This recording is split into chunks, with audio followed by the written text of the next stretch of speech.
En fait, il existe un quotient intellectuel, un QI, on peut déterminer, qui a été inventé, bref, qui détermine la capacité, des gens à analyser et à faire des connexions dans leur réflexion. Oui. C'est la capacité intellectuelle, QI. Et il existe aussi un QE, c'est-à-dire un quotient émotionnel, qui fait que une personne très intelligente, en fonction de son quotient émotionnel, qui sera tellement sensible, tellement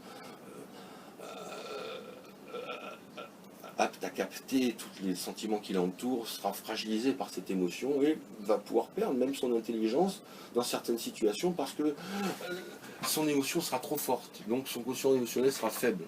Ça, c'est le deuxième quotient qui existe chez l'humain. Après, il existe aussi le quotient détermination qui existe chez l'humain et chez même toute la création. Le quotient de détermination, c'est le quotient de volonté. Il y a des gens qui ont beaucoup de volonté, donc il n'y en a pas. Et plus tu as de volonté, plus tu réalises des grandes choses. Tu peux être idiot, ne rien réaliser, mais si tu es déterminé, tu arriveras toujours à ton résultat. La détermination, c'est un quotient factuel, même dans Darwin l'explique dans l'évolution des espèces, c'est-à-dire que le facteur déterminant dans la masse, c'est la détermination. C'est qu'un loup qui va être le chef de la meute, c'est parce qu'il n'est pas plus fort ou plus intelligent, il est plus déterminé.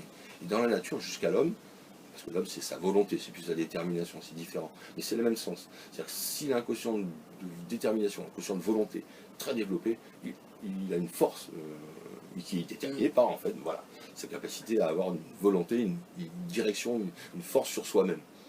Et après, il existe un quotient spirituel, c'est-à-dire qui correspond à l'état karmique de vos vies, de nos vies. C'est-à-dire qu'on a tous une évolution de vie, donc un nombre de vies derrière nous. On ne peut pas occulter le fait, si on est en évolution, si notre âme évolue, c'est qu'elle a déjà vécu d'autres vies. Et par rapport au nombre d'êtres humains sur la planète, il y a forcément des gens qui ont beaucoup de vie et donc qui ont moins de vie. Donc des gens qui ont un quotient spirituel plus évolué que d'autres. D'accord. Simplement. Ça prend combien de temps de faire ce test?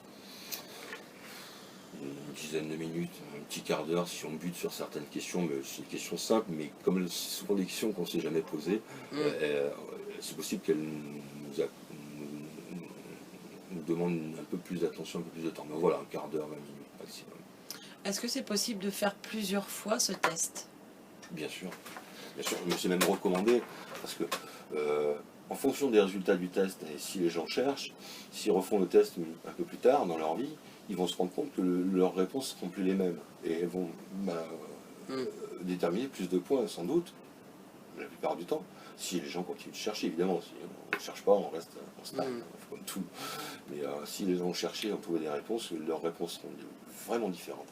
Et les enseignements qu'ils reçoivent de la vie, etc., un peu déterminer quel va être le cheminement encore à parcourir et pouvoir leur enseigner s'ils l'acceptent.